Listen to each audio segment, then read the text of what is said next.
कहा, हे पिता, इन्हें क्षमा कर, क्योंकि वे जानते नहीं कि क्या कर रहे हैं। और उन्होंने चिट्ठियां डालकर उसके कपड़े बांट दिए। पहला कलमा इस बात को सिखाता है और इस बात को कहता है, हे पिता, इन्हें क्षमा कर, क्योंकि ये जानते नहीं कि क्या कर रहे हैं। अपने पिता से यीशु ने अपनी गुहार करी, बात करी, दर्द में पड़े हुए, पीड़ा में पड़े हुए, कष्टों में पड़े हुए, लहू लुहान स्थिति, कांटों का ताज पहने, हाथों में कीले, पैरों में कीले, प्यासी अवस्था, भूखी अवस्था, दर्द और पीड़ा की अवस्था में कोई अपने बचाव की गुहार कर सकता है। दूसरों के लिए सोचने का वक्त उसके पास नहीं है। और एक ऐसी स्थिति होती है जब कोई बात करे तो बात करने का दिल नहीं करता जब इतनी पीड़ाएं हैं। आपने कभी बुखार में पड़े हुए व्यक्ति को देखा है, जुकाम में पड़े हुए व्यक्ति को देखा है कि जब बुखार होता है, पीड़ा होती है, दर्द होती है, तो बंदा किसी से बात करना पसंद नहीं करता। कुछ समय ऐसा रह दो कि हम खामोश रहें, एक चिड़चिड़ाहट से हो जाती है। लेकिन यहाँ पर हम प्रभु यीशु मसीह के द्वारा कलवरी क्रूस से दी जा रही पहली वाणी को सहर्ष उसके मुंह से आशीष वचन के रूप में लोगों के ऊपर देते हुए देख पा रहे हैं। आशीष वचन के रूप में उनके फेवर की बात, उनको पता भी नहीं है कि ये बंदा जो बोल रहा है इसका नाम मेरी जिंदगी में होगा कि नहीं होगा। ये जो कह रहा है क्या इसका फायदा हमारे ऊपर पड़ेगा कि नहीं पड़ेगा। अपने आप को तो बचा नहीं पा रहा और ये हमारे लिए बातें कर रहा है। ये वो पिता है जिस पिता ने इस बात को बोला था कि ये मेरा प्रिय पुत्र है, जो कुछ ये कहता है तुम इसकी सुनो।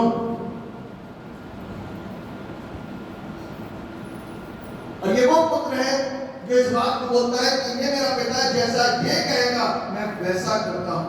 मैं अपनी इच्छा से नहीं, अपने पिता की इच्छा से काम को करता हूं। पिता, मेरी नहीं परंतु तेरी मर्जी पूरी हो। क्योंकि मेरी मर्जी, क्योंकि एक मनुष्य हूं, मनुष्य के अंदर पीड़ाएं आ जाती हैं, मनुष्य के अंदर दर्द महसूस होता है, हर चीज महसूस हो रही है और मैं इस दर्द को, इस पीड़ा को समझ पा रहा हूं, देख पा रहा हूं। प्रभु, हो सके तो ये प्याला गल जाए, मेरी नहीं परंतु आपकी इच्छा, आपकी मर्जी पूरी हो। एक ऐसा प्याला जो मनुष्य को कष्ट दे सकता है, क्योंकि हम और आप इस बात के ऊपर विश्वास करते हैं। आज हम मनुष्य हैं, यदि आज हम परमेश्वर पर विश्वास करते हैं, परमेश्वर की बातों पर विश्वास करते हैं, परमेश्वर की सेवकाई पर विश्वास करते हैं, परमेश्वर के नबियों पर विश्वास करते हैं, परमेश्वर के द्वारा दी जा रही चंगाइयों पर विश्वास करते हैं, तो हमसे बढ़ करके यीशु मसीह था। आमीन।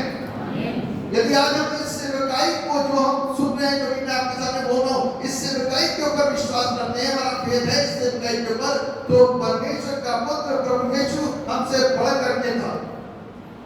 मैं बढ़ करके यूं कह रहा हूं और उसको अपने और आपके मनुष्य पद से ऊंचा इसलिए उठा रहा हूं क्योंकि वो मनुष्य बन करके आया था। क्योंकि वो मनुष्य बन करके आया था, अपने आप को उसने शून्य जरूर करा, और शून्य इसलिए करा कि वो सारे अधिकारों के ऊपर एक ऐसी पिठा लगा दे कि वहां से वो ब्लेसिंग्स ना ले, लेकिन यहां रहकर उस ब्लेसिंग्स को, उस पिठा को खोल करके उसको प्राप्त कर ले। क्योंकि आज की तारीख में एक विश्वासी दूसरे विश्वासी से बड़ा विश्वासी हो जाता है।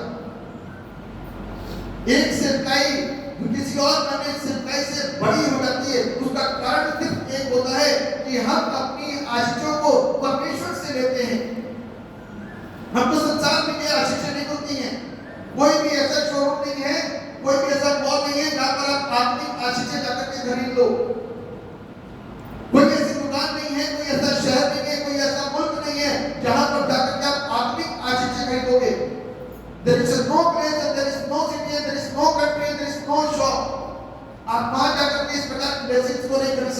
ये ब्लेसिंग सबको हमारे घुटनों पर जब आते हैं और दिल से अपनी आवाज को परमेश्वर तक पहुंचाते हैं, तब वो ब्लेसिंग्स मेरे और आपके ऊपर आशीष के तौर पर आती है।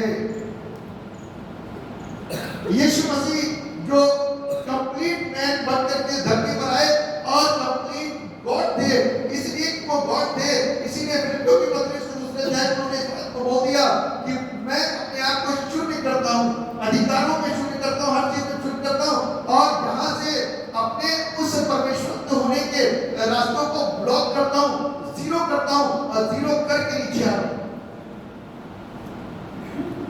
जीरो करके मैं क्या करने जा रहा हूँ? नीचे आ रहा हूँ।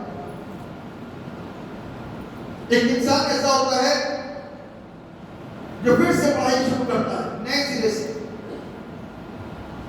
आज यीशु मसीह जब इस धरती पर आया ना, तो धरती पर आने के बाद तो उसने क्या करा? एक नई शुरुआत करी। आप उसको जब भी देखोगे मिनिस्ट्री करी, उससे पहले पिता से बातें करी, मिनिस्ट्री के बाद फिर गया पिता के पास प्रार्थना करने के लिए, रात में फिर क्या ओवरनाइट करने के लिए, सवेरे उठा तो प्रार्थना करते हुए देखा गया। चेलों से कहता है क्या तुम मेरे साथ एक पल भी जाग नहीं सकते? यानी कि कोई मानव बनकर के क्या कर रहा है?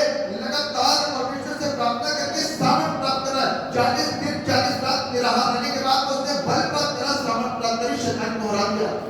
शैतान वहां भी पहुंचा था उसको बरगलाने के लिए, शैतान वहां भी पहुंचा था उसको खाना दिखाने के लिए, शैतान वहां भी पहुंचा था उसको सारा यश दिखाने के लिए। ये सब कुछ तेरे को दे दूंगा यदि तू एक बार मुझे झुक करके प्रणाम कर दे। शैतान वहां भी पहुंचा था, कहता एक बार तू मुझे झुक करके प्रणाम कर दे तो ये सब कुछ मेरा होगा। कहता एक बार अपने आप को ऊपर से नीचे गिरा दे तो लिखा है। अब आगे अपनी असलियत में कहता लिखा है यदि तू परमेश्वर का पुत्र है तो स्वर्गदूत आएंगे और तुझे हाथों हाथ उठाएंगे। हम शैतान की सुनने के लिए यहाँ पर नहीं बैठे हैं, हम अपने बाप की मर्जी को पूरा करने के लिए यहाँ पर बैठे हैं। आमीन। यीशु क्या कहता है? मैं तुझे सुनने के लिए यहाँ नहीं बैठा हूँ, और लिखा हुआ है कि शैतान को अपने परमेश्वर पिता से, अपने परमेश्वर के सामने बातें मत कर, और जो वचन में लिखा है उसी को सुनो, उसी को मान और उसी की आज्ञा का पालन कर। और शैतान फिर वहां से क्या हो गया? भाग गया। और यीशु मसीह लगातार मेहनत और मशक्कत करते करते करते करते बल प्राप्त करता रहा। छोटा सा उदाहरण संसारिक दूंगा, आप और हम समझ सकते हैं। दो लड़के हैं, एक जिम करता है और एक जिम नहीं करता, तो शरीर किसका बनेगा? एक ज्यादा मेकअप करता है, बिल्कुल मेकअप नहीं करता, चमकेगा कौन? एक कम पढ़ता है, एक ज्यादा पढ़ता है, तो पढ़ा लिखा कौन चलाएगा? एक ट्रेनिंग में अच्छे मार्क्स लेकर 11 महीने करके पढ़ रहा है, शिक्षक को अच्छी तरीके से कॉन्सेप्ट क्लियर करके पढ़ रहा है, और एक बिल्कुल नहीं पढ़ रहा, तो चमकेगा कौन?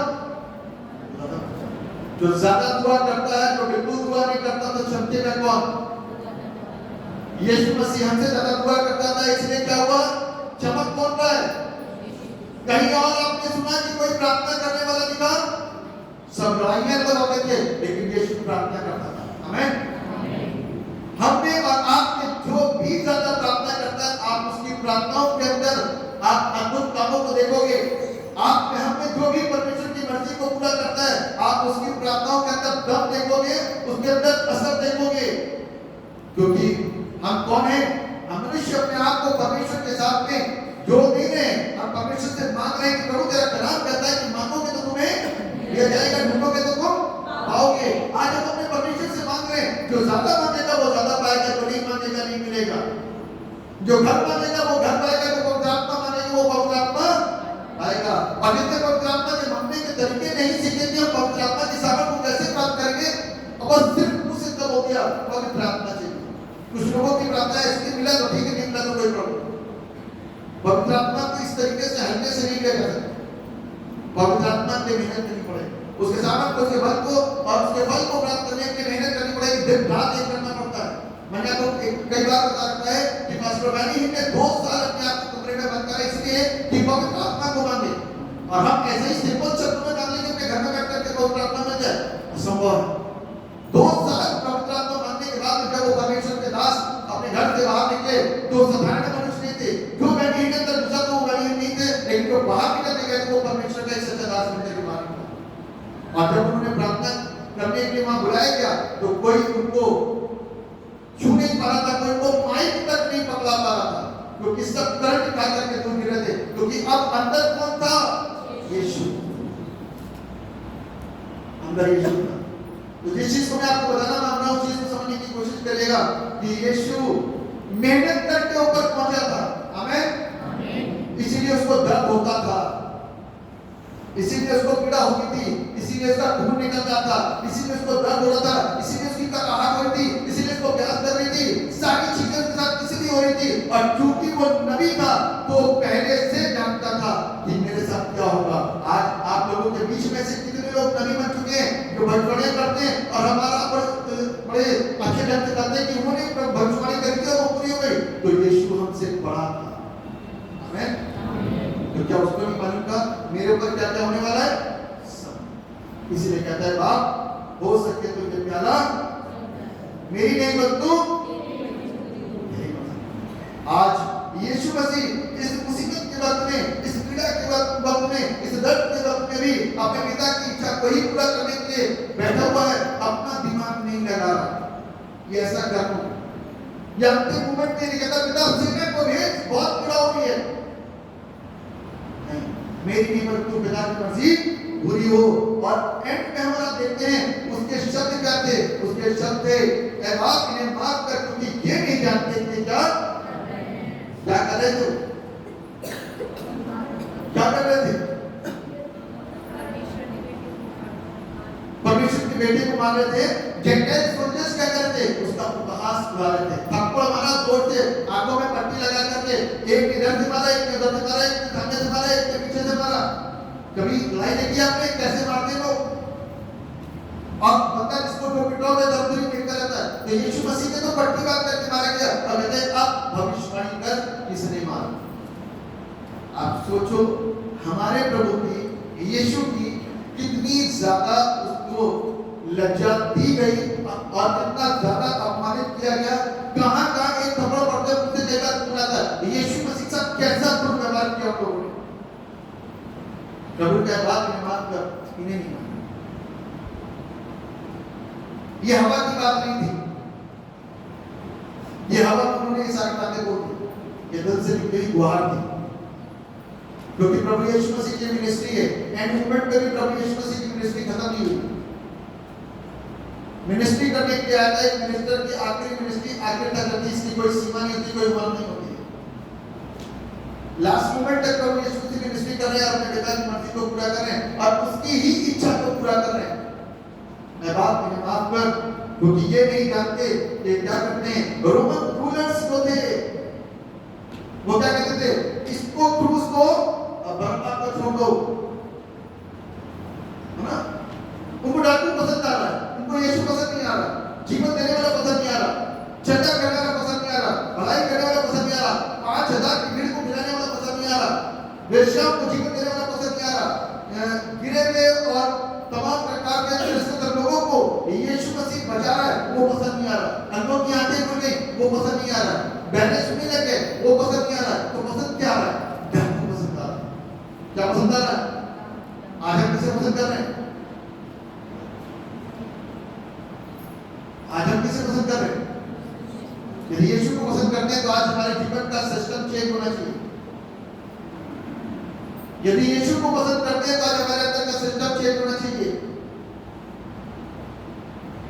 यीशु ने कहा बाप इन्हें माफ कर, क्योंकि ये नहीं जानते क्या करते हैं। और ज्यूइश प्रीस्ट आप देखो ना, महायाजक लोग लिखा हुआ है, बहुत तरीके से जोर जोर से उसके ऊपर आरोप लगा रहे थे। महाप्रीस्ट, हाई प्रीस्ट, महायाजक कि वो अपने आप को ये कहता, वो अपने आप को ये कहता, वो अपने आप को ऐसा कहता, वो अपने आप को ऐसा कहता कर लेना, कैसा वो कर देना, गलत बातें, ये सारी चीजें और सब कुछ विरोध में झूठी बातें कर करके बोला, सिर्फ आरोपित साबित करने की कोशिश कर रहे। लेकिन वहां सामने बैठे हुआ एक भी बंदा, 5 अदालतों के अंदर एक भी बंदा उसको आरोपित से नहीं कर पाया। तभी लिखा हुआ के अंदर वो कह रहे हैं मृत्यु को कैसे जा रहे हैं, मुझे समझ नहीं आता।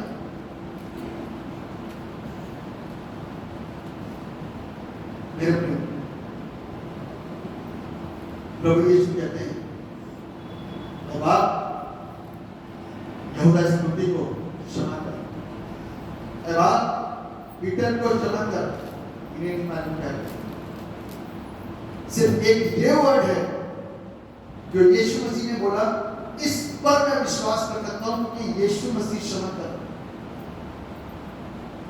तो जॉन यहूदा इस्करियोती एक बार क्षमा का प्राप्ति हो सकता है, क्योंकि स्वयं प्रभु यीशु मसीह ने कहा, पतरस ने स्वयं प्रभु यीशु मसीह ने कहा, ऐ बाप मुझे माफ कर। ये क्या कहते हैं? पतरस ने क्योंकि पतरस ने 3 बार इनकार कर दिया। कोई चीज के लिए पुष्टि की जाती ना, 1 बार 2 बार 3 बार, 3 बार में सारे डिसीजन फाइनल होते हैं। यहाँ पर इसने यीशु का 3 बार इनकार करा, उस हिसाब से यीशु मसीह का चेला कहलाने की योग्य नहीं था, लेकिन फिर भी प्रभु यीशु ने कहा, बाप इन्हें माफ कर, क्योंकि ये नहीं जानते कि क्या करते हैं। मेरे प्रियो, प्रभु ने उस भीड़ को भी जो खजूर के द्वार के दिन होशन्ना होशन्ना होशन्ना के गाने लगा रही थी, उसने कहा, प्रभु पिता इन्हें माफ कर, आज ये होशन्ना से शिफ्टेड होकर के क्रूसिफाई क्रूसिफाई क्रूसिफाई करना शुरू कर दिया लोगों ने। फॉरगिव देम, इन्हें क्षमा कर, क्योंकि ये नहीं जानते कि क्या करते हैं। मेरे प्रियो, आज वास्तविकता यही है कि हम और आप बहुत सारी चीजों को नहीं जानते, बहुत सारी बातों को नहीं जानते, बहुत सारी चीजों को समझने की कोशिश नहीं करते, जबकि इतने चमत्कार देखे, इतने काम होते हुए देखे, लेकिन विश्वास नहीं। तो फिर आंखें कैसे खुलती, मेरे को नहीं पता। आंखें कैसे खुलती और क्या क्या देखोगे? इंसान की सोच मैं आपको बताऊं, सिर्फ उसकी अपनी व्यक्तिगत। आज इंसान संसार में दुखी है, बताइए, दुखी है कि रोज बोल सकते हैं? क्यों दुखी है?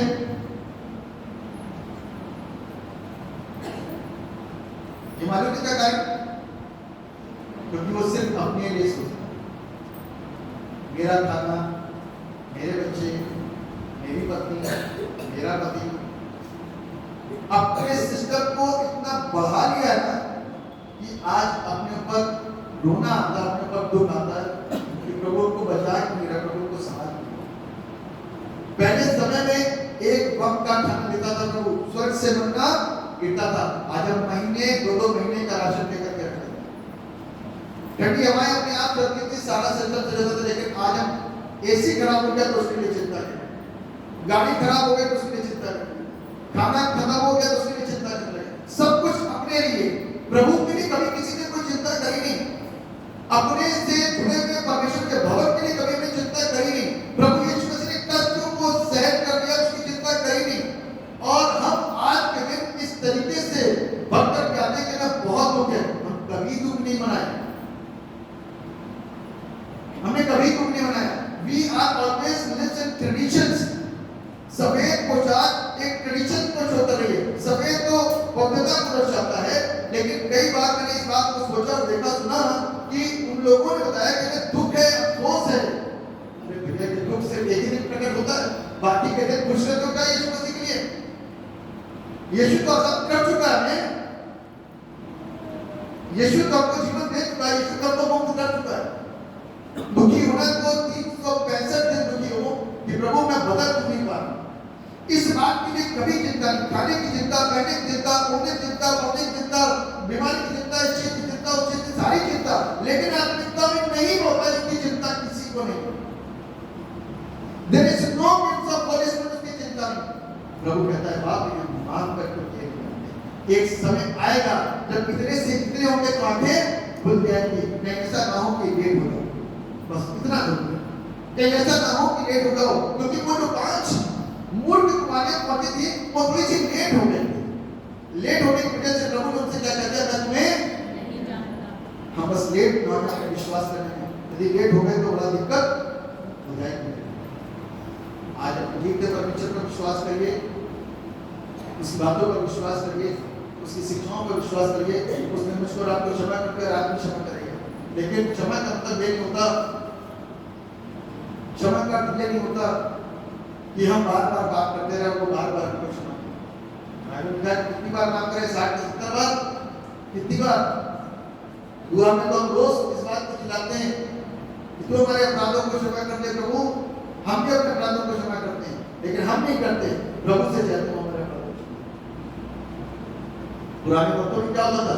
ये होता कि पाप क्षमा नहीं हुए, पापों की वजह से इंसान के अंदर बीमारियां आती। ये पुराने वक्तों के नियम थे कि पाप की वजह से इंसान बीमार होता है। अभी तो लोगों ने क्या बोला? किसने पाप किया? किसके माँ बाप ने पाप किया? तो प्रभु ने कहा ना तो इसने पाप किया ना इसके माँ बाप ने पाप किया। ये इसीलिए अंदर पैदा हो कि परमेश्वर की महिमा, आज पता नहीं आप किस चीज के पैदा हुए, परमेश्वर की महिमा करने के लिए या उसको रचित करने के लिए, महिमा देने के लिए आप और आप हम पैदा हुए हैं। तो आज वक्त और समय है कि हम उसको महिमा देने के लिए काम करें, यह होगा स्कूल ही ना बने। परमेश्वर मुझसे आपसे प्यार करता है और मेरी और आपकी अपनी तकलीफों को सहा और अंत में एक ऐसी सेवकाई को करके गया, ऐसी शिक्षा को लेके गया कि हम एक दूसरों को सेवा करना सीखें और दूसरों की समस्याओं को समझना सीखें। आज हम अपने बच्चों को की गलतियों को माफ कर देते हैं, लेकिन दूसरों के बच्चों की गलतियों को माफ करने के लिए हमारे पास में वो वाला हृदय नहीं है। अपने तो कितने भी बच्चे बुरे हो वो समझ में आएंगे, लेकिन दूसरों के बच्चों के ऊपर उंगलियां उठ जाती हैं। लेकिन प्रभु कहता है बाप नहीं जानते। आज ये बड़ा गुरु प्रभु से गिफ्ट को ले लीजिए, प्रभु से कि प्रभु क्यों गिफ्ट दे दे कि मेरे अंदर की बड़प्पन का आत्मा काम करने लग जाए और दिखाने के लिए नहीं, लेकिन अंदर से सीरियसली बड़प्पन हमारे अंदर आ जाए, अंदर से सीरियसली बड़प्पन हमारे अंदर आ जाए तो चीजें चेंज हो जाएंगी, चर्च चेंज हो जाएगा, हम बदल जाएंगे, कलीसियाएं बदल जाएंगी, विश्वास बदल जाएगा, ट्रेडिशन से चेंज हो जाएंगे, हम एक विश्वास की नीति पे जीवन जीना शुरू करेंगे। कहे बाप इन्हें माफ कर, ये क्या करते हैं? आइए सब अपने आप को बंद करेंगे थोड़ा। ऐ निहायत मुबारक खुदावंद, तूने अपनी अज़ल के वक्त अपने दुख और तकलीफ का ख्याल न किया, बल्कि हमारे और अपने कातिलों के लिए जिन्होंने तेरे खिलाफ सख्त गुनाह किया था, इस वक्त और हमारी मौत के वक्त हम पर रहम कर, हमारे दिलों में गुनाह की तरफ से नफरत पैदा कर, जो हमारी वजह से गुमराह हो गए हैं उनको बचा और महफूज कर। सब गुनहगारों के लिए हमारे दिल में हमदर्दी और मोहब्बत पैदा कर और ये बख्श कि हम अपने दुश्मनों को और उन सब को जिन्होंने हमको नुकसान पहुंचाया है दिल से माफ करने के लिए हर वक्त तैयार रहें। अपनी रहमत की खातिर यह इनायत कर।